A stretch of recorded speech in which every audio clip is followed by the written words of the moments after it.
और इस कार्यक्रम के आयोजक आदरणीय डॉक्टर वीरेंद्र निषाद जी और महिलाओं का प्रतिनिधित्व करते हुए लीलावती कुशवाहा जी। नाम सबका मैं समझता हूं कि सम्मानित मंच के माध्यम से मैं कह करके संबोधित करूं, क्योंकि हमारी माताएं, हमारी बहनें और नौजवान साथी और हमारे बुजुर्ग भाई बहुत देर से आप सब लोग बैठे हैं। खास तौर से मैं अपनी बहनों से, अपनी माताओं से निवेदन करना चाहूंगा कि आप लोग बैठ जाएं। जब आप शिव चर्चा सुनने जाती हैं तो घर का सब काम काज और गर्मी को भूल जाती हैं। कहती हैं हरी इच्छा। कथा को खत्म होने से पहले आप नहीं जाती। आपके बच्चे के अधिकार की बात हो रही है, आपके बच्चे के सम्मान की बात हो रही है, आपके बच्चे के भविष्य की बात हो रही है। आपकी बेटी और आपकी बहन, आपकी माता फूलन देवी की वीरगाथा की कहानी हो रही है, वीरगाथा का इतिहास बताया जा रहा है। आप लोग उठ उठ करके जा रही हैं, ये अच्छी बात नहीं है। मैं शुरू करता हूं। बहन फूलन देवी के चरणों में 2 शब्दों को समर्पित करते हुए कि चंदा सितारों का डेरा रहेगा, चंदा सितारों का डेरा रहेगा, सुबह शाम का ये बसेरा रहेगा। तू रहे ना रहे मेरी बहना, अमर नाम फूलन तेरा रहेगा, अमर नाम फूलन तेरा रहेगा। फूलन एक इतिहास ऐसा बना गई पिछड़े दलितों, मजलूम लोगों में कि आज पूरी दुनिया उनके शहादत दिवस को मना रहा है। और दुर्भाग्य इस उत्तर प्रदेश की सरकार और सरकार में बैठे हुए मुखिया जो कहते हैं कि अपराधी जिस भाषा में समझेगा मैं उस भाषा में समझाऊंगा। शेर सिंह राणा की भाषा उनके समझ में नहीं आ रही है। बहुत सारे ऐसे अपराधी उत्तर प्रदेश के अंदर हैं जिनकी भाषा उनके समझ में नहीं आ रही है, क्योंकि वह विशेष जाति के हैं। उनको सिर्फ ये पिछड़ों और पीढ़िए के लोगों की भाषा समझ में आती है। तो आज इस फूलन देवी के शहादत दिवस के उपलक्ष्य में हमारे पूर्व के वक्ताओं ने फूलन देवी के जीवन परिचय दिया। उनके जन्म से लेकर के चंबल के बीहड़ तक और चंबल के बीहड़ से लेकर पार्लियामेंट तक के उनके सफर को और माननीय स्वर्गीय मुलायम सिंह यादव जी के योगदान को वर्णन किया। आज मित्रों मैं कुछ ऐसी घटनाएं आप लोगों को बताना चाहता हूं, और इसलिए बताना चाहता हूं कि जो सच्ची घटना से आप लोग वाकिफ नहीं हैं, क्योंकि मैंने अपने जीवन के 4 साल उनके साथ, 5 साल 1996 से लेके 2001 तक हमारे बड़े भाई चौधरी लौटन राम निषाद जी बैठे हैं। निषाद ज्योति पत्रिका चलाते थे। पूरे भारत में निषाद के उपजातियों को और निषाद के अधिकारियों को, वंचित समाज के लोगों को उस पत्रिका के माध्यम से जोड़ने का काम किया और फूलन देवी को हिंदुस्तान से उठा करके अरब खाड़ी देश, यूरोप के देश में पहुंचाने का काम अगर किसी ने किया तो चौधरी लौटन राम निषाद जी। मैं चाहूंगा कि इनके ताली बजा करके जोरदार इनका स्वागत करें। चौधरी लौटन निषाद वह भारत के निषाद रत्न हैं जिस विरासत को हम लोगों के बीच में छोड़ करके चौधरी ललिता प्रसाद जी चले गए। आज उनकी विरासत को इनके कंधों पे अतिरिक्त भार आ गया है। फूलन देवी जब जेल में थी, बाकी का कथा मैं छोड़ देता हूं, बहुत लोग सुना चुके हैं। फूलन देवी जब जेल में थी 19 जनवरी 1994 को हजरत बेगम महल पार्क में एक निषाद सम्मेलन हुआ। लाखों की संख्या में पूरे देश से कश्यप निषाद बिंद के वर्ड इकट्ठा हुए। 5 सूत्री मांग को लेकर के चौधरी लौटन राम निषाद गवाह है। 5 सूत्री मांग को लेकर के कि निषादों के पुश्तैनी पेशे, बालू खनन, नौका संचालन, मछली पालन, निषाद का आरक्षण, ये निषादों को दिया जाए। बीच से आवाज आई और लोगों ने मांग किया कि हमारी बहन फूलन देवी जेल के अंदर बंद है, माननीय नेताजी उसको छुड़ाया जाए।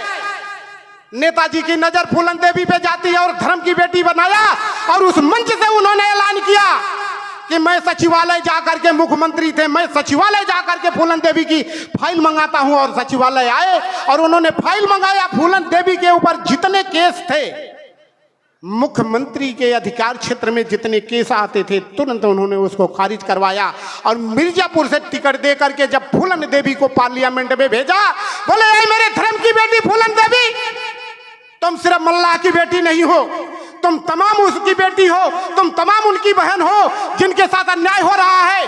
तमाम उस पिछड़े नौजवान साथियों का तुम काम करोगे अधिकार दिलाने का, जिनको अधिकार नहीं मिल रहा है। और फूलन देवी इस देश के तमाम मजलूम, तमाम पीड़ित बहनों की आवाज बुलंद करने लगी पार्लियामेंट में। फिर सामंतवादियों के पेट में दर्द हो गया। मैं नाम लूंगा तो कहेंगे कि तूफानी निषाद एक जाति का नाम लेकर के कह रहा है। अपराधी किसी जाति का नहीं होता, अपराधी किसी भी वर्ग में हो सकता है। जो घटना फूलन देवी के साथ, एक बेटी के साथ बहमाई गांव में घटी, वह निंदनीय है। और मैं निंदा उसकी आज भी करता हूं, आजीवन करता रहूंगा, क्योंकि फूलन देवी को मैंने बहन माना था और उन्होंने मुझे राखी बांधा था। इसलिए मैं कहता हूं, मेरे सामने ये माला रखी हुई है, जब माला मेरे गले में कोई डालता है, अभी मेरा स्वागत किया गया माननीय अध्यक्ष जी के साथ, माननीय मुख्यमंत्री जी, माननीय मुख्य अतिथि जी के साथ, तो मेरा हृदय द्रवित हो उठा, मेरी आंखें नम हो गई। और मैं दो शब्द अपने आप को रोक नहीं पाता। फिर मैं अपनी बहन के चरणों में समर्पित करता हूं कि दिया था दिल से रतन ले ले बहना। 25 जुलाई के बाद अगस्त आता है और अगस्त के महीने में राखी आती है। और राखी भाई बहन का जैसा प्रेम और पवित्र बंधन है। तो मैं कहता हूं कि दिया था दिल से रतन ले ले बहना, फूलों का हार ये सुमन ले ले बहना, सोचा था सावन में बांधोगी राखी, विदाई में हमसे कफन ले ले बहना, विदाई में हमसे कफन ले ले बहना। हमारे बीच से चली गई सामंतवादियों ने छीन लिया। और इसलिए छीना, लौटर राम जी अपने निषाद ज्योति पत्रिका में लिखते थे कि अंग्रेजों के प्रताड़ना से मल्लाह मारो चला अभियान जो अंग्रेजों ने चलाया था, निषादों के देशभक्ति से चिढ़ करके पूरे भारत के निषाद अलग अलग उपजातियों में बढ़ गए थे। कुछ का नाम मैं लेता हूं जिस पत्रिका में छपा था।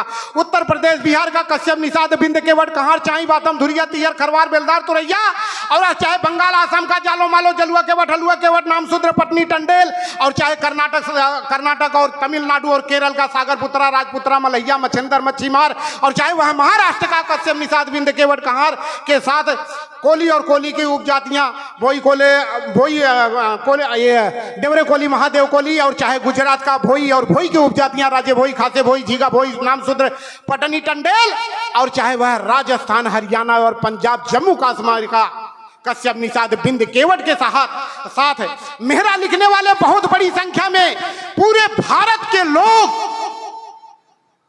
एक होने लगे। कैसे एक होने लगे? माननीय नेताजी ने जब फूलन देवी को सांसद बनाया तो गुजरात का कोई भोई आता था, जब पूछते थे भैया कौन हो, तो कहते थे राजे भोई। ये कौन होता है? हम फूलन देवी वाले। कर्नाटक का कोई सागर पुत्रा आता था, कौन हो भैया? हम भी सागर पुत्रा हैं, फूलन देवी वाले। पूरे हिंदुस्तान का यह मछुआरा समाज, 103 नामों से जाने जाने वाली जातियां जब एक होने लगी, सामंतवादियों के पेट में दर्द हुआ कि अरे बाप रे, 18 से 20 करोड़ यह मछुआ समुदाय जिस दिन जाग गया तो प्रदेश के अलावा दिल्ली के गद्दी पे आसीन हो जाएगा। एक साजिश के तहत 25 जुलाई 2001 को आपकी बेटी को, आपकी बेटी के बढ़ते हुए ताकत को, आपकी बेटी का बढ़ता हुआ जनाधार, आपकी बेटी जो आपके प्रति, आपके अधिकार के प्रति आवाज बुलंद करने लगी पार्लियामेंट में, इन सामंतवादियों ने, इन अपराधियों ने एक साजिश के तहत आपकी बहन को गोली मार करके दिल्ली के वीवीआईपी इलाके में हत्या कर दिया। और यहां तक कि उन्होंने राजकीय सम्मान नहीं दिया सांसद होते हुए माननीय नेताजी ने, जिन्होंने अपनी बेटी धर्म की बनाया था।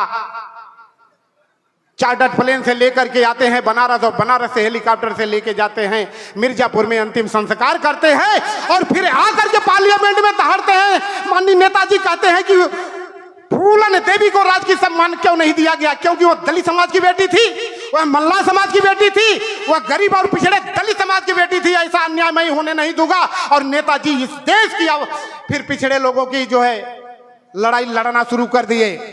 नेताजी को लोग कहते थे कि धरती पुत्र मुलायम सिंह, उन्होंने फूलन देवी को बेटी बना करके जो बीड़ा उठाया था, इस देश के लोग, इस देश के सामंती लोग कहने लगे कि फूलन देवी एक डकैत की मदद कर रहे हैं। लेकिन नेताजी ने तो उस मजलूम, उस करोड़ों अरबों लोगों के, युवाओं की धड़कन, हमारी बहन बेटियों के दिलों की धड़कन, आपकी लड़ाई लड़ने वाली फूलन देवी की धड़कन, फूलन देवी के लिए लड़ाई लड़ते थे।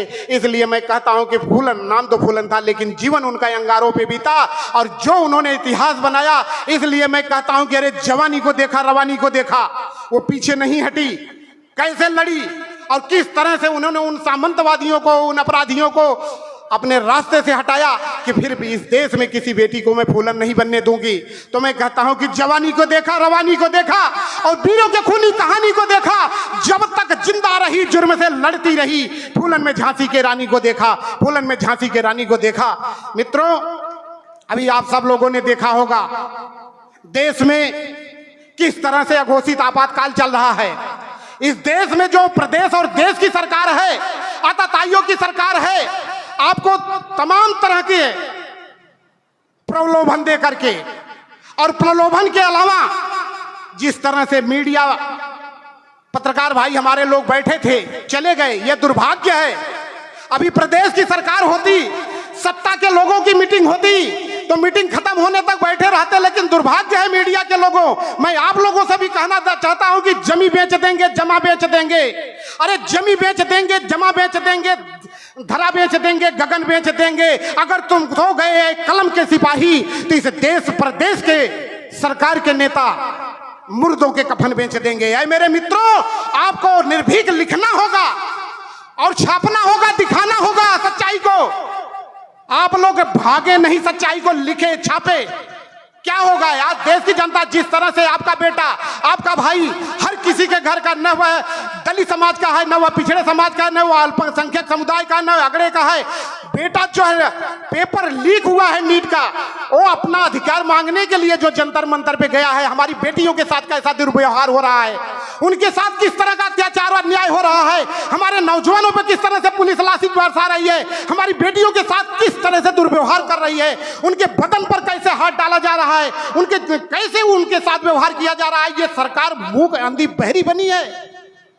तो मित्रों, आपके लड़ाई लड़ने वाला और संविधान को बचाने वाला, संवैधानिक अधिकार दिलाने वाला और संविधान की लड़ाई लड़ने वाला, और आपको जनगणना करा करके अनुपात के अनुसार में आपको आपका अधिकार दिलाने के लिए अगर इस देश में कोई एक मुखर नेता है तो जिसका नाम है माननीय अखिलेश यादव जी। और अखिलेश यादव जी ने कहा है कि वीरांगना फूलन देवी का शहादत दिवस पूरे देश में मनाया जाना चाहिए। जिस तरह से 5 अप्रैल को निषाद जयंती का छुट्टी उन्होंने घोषित किया था, मैं समझता हूं कि आने वाले समय में अगर सरकार बनी तो 25 जुलाई को भी शहादत दिवस के रूप में छुट्टी की घोषणा होगी और हम सब लोग बाजे गाजे के साथ, पूरा जलसा के साथ, जुलूस के साथ ही है शहादत दिवस मनाएंगे। दुर्भाग्य है, आज मैं आया, मुझे बड़ा तकलीफ हुआ, डॉक्टर साहब ने बताया कि परमिशन तक नहीं दिया गया, ये कह दिया गया कि आप कार्यक्रम करिए। इसकी जिम्मेदारी कौन लेंगे? आपराधिक तत्व के लोग अगर आ करके यहाँ किसी प्रकार का उपद्रव करते हैं, किसी प्रकार का हानि पहुंचाते हैं, तो इसका जिम्मेदार कौन होगा? देश की सरकार होगी या प्रदेश की सरकार होगी या जिले का प्रशासन होगा? कि आपके साथ कैसा खिलवाड़ किया जा रहा है। ऐ मेरी माताओं, मेरे बहनों, आप अपने पेट को काट करके अपने बच्चे को पढ़ाते हो, आप चाहती हो कि आपका बच्चा पढ़ लिख करके कहीं कामयाब हो, नौकरी में जाए, सरकारी नौकरी तो नहीं है लेकिन नौकरी में जाए, लड़ झगड़ के ले। लेकिन जो बच्चा है आपका रात रात जाग करके, दिन भर जाग करके पढ़ता है, मेहनत करता है, आप अपने पेट को काट करके उसके ट्यूशन के पैसा लगाती है, आप पढ़ाती है, उसके परीक्षा देने से पहले परीक्षा हो जाती है, वह पेपर लीक हो जाता है। नहीं कहना चाहिए। छोटी छोटी बच्चियां, छोटी छोटी बेटियां ऐसे ऐसे शब्दों का इस्तेमाल किया जंतर मंतर पे, नहीं सुन पाएंगी आप, क्योंकि जब दिल में आग लगती है, जब बदन में आग लगती है, जब इन आत्मा मर जाती है तो है आदमी, वो आदमी हो चाहे औरत हो, जिंदा नहीं रहती। फूलन देवी क्या थी? उनकी आत्मा जिंदा थी, शरीर मर चुकी थी, वो मुर्दा हो गई थी। उन्होंने कहा कि मैं जिंदा नहीं थी, जो भी कुछ मैंने किया। और उनके पीछे कौन लोग खड़े थे? आप एमओआई की बात करते हैं, मुसलमान हिंदू की बात करते हैं। फूलन देवी की मदद किसने किया? बाबा मुस्तकीम जो मुसलमान समाज के थे, जब उनके पास रोती बिलखती फूलन देवी गई कि ए बाबा, मेरे साथ जो अन्याय हो रहा है और जो अन्याय हुआ है, मैंने जो दर्द झेला है, मैं चाहती हूं कि फिर किसी बेटी के साथ यह दर्द और यह अन्याय न हो। बाबा मुस्तकीम ने कहा कि ए बेटी, मैं भी तुम्हारी तरफ प्रताड़ित हूं, मैं ऐसे नहीं चंबल में आया हूं, और जो भी मेरे साथ बागी हैं, डकैत नहीं बागी, जो भी मेरे साथ बागी हैं, इसमें कोई महिला नहीं है, मैं किसी महिला को नहीं रखता, लेकिन तुम्हें न्याय मिलने तक मैं वचन देता हूं कि तुम्हें मैं शरण दूंगा। बाबा मुस्तकीम खान और मान सिंह जो गणेरिया समाज से थे, वो भी अन्याय के विरुद्ध बागी बनकर के जंगल में गए थे। पीड़ित समाज के लोग, उन्होंने कहा कि ऐ मेरी बेटी, मैं तेरे साथ इस अन्याय में खड़ा हूं, चल तू लड़, मैं तेरे पीछे खड़ा हूं। फूलन देवी का क्या कसूर था? वह बेहमई में जाकर के बोली कि जिन दरिंदों ने मेरे साथ दरिंदगी की थी, उन्हें दे दो, हम चले जाएंगे, लाला राम श्री राम को दे दो। लेकिन क्या उस गांव की औरतों की, उस गांव की माताओं की, बहनों की भी आत्मा मर गई थी? जिनके सामने जिनके भाई, जिनके पति, जिनके ससुर मिल करके फूलन देवी के शरीर को गिद्ध की तरह नोच रहे, क्या एक औरत ऐसी नहीं थी बेहमई में कि जो अपने बेटे को हाथ पकड़े लेती, अपने पति का हाथ पकड़े लेती, अपने ससुर का हाथ पकड़े लेती कि नहीं ये गलत है? जब फूलन देवी ने आह्वान किया कि लाला राम श्री राम को दे दो, मैं चली जाऊंगी, गांव वालों ने छुपा दिया, नहीं दिया।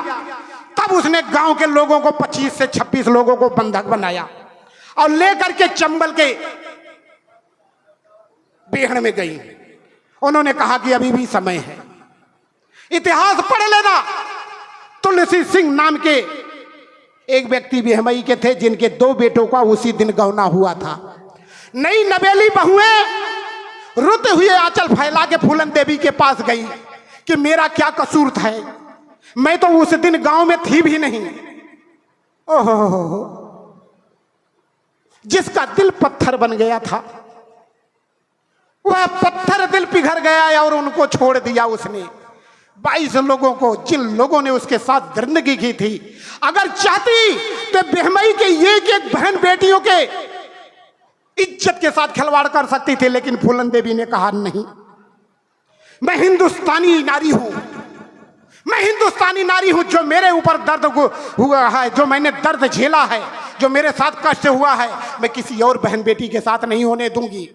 और उन्होंने उन सामंतवादियों के सदा के लिए सुला दिया कि फिर किसी बहन और किसी बेटी के साथ ऐसी दरिंदगी ना हो, ऐसी को शरण देना, ऐसे को धर्म की बेटी बनाना कोई मामूली बात नहीं है। ये मुलायम सिंह के अलावा और कोई नहीं कर सकता था इस धरती पर, जिसके लिए सामंतवादियों ने, आताताइयों ने मुलायम सिंह को गाली दिया, कहा कि डकैत को बेटी बना करके राजनीति कर रहा है। और इस पूरे देश का कश्यप निषाद बिंद केवट कहां चाही बातम दुरिया तियर खरवार बेलदार तो रहिया एक तरफा मुलायम सिंह के साथ चल पड़ा। और मित्रों, मेरे समाजवादी पार्टी के नेता यहां बैठे हैं, आप लोगों को एक गहरी बात बता देना चाहता हूं कि समाजवादी पार्टी से गलती कहां हुई। बारीकी से फूलन देवी की हत्या कराने के बाद, और जब फूलन देवी की हत्या हुई तो उस समय उत्तर प्रदेश में भाजपा की सरकार और केंद्र में भी भाजपा की सरकार, माननीय राजनाथ सिंह मुख्यमंत्री उत्तर प्रदेश के, अटल बिहारी वाजपेयी प्रधानमंत्री देश के, लाल कृष्ण आडवाणी देश के गृह मंत्री, क्या इनको जानकारी नहीं थी?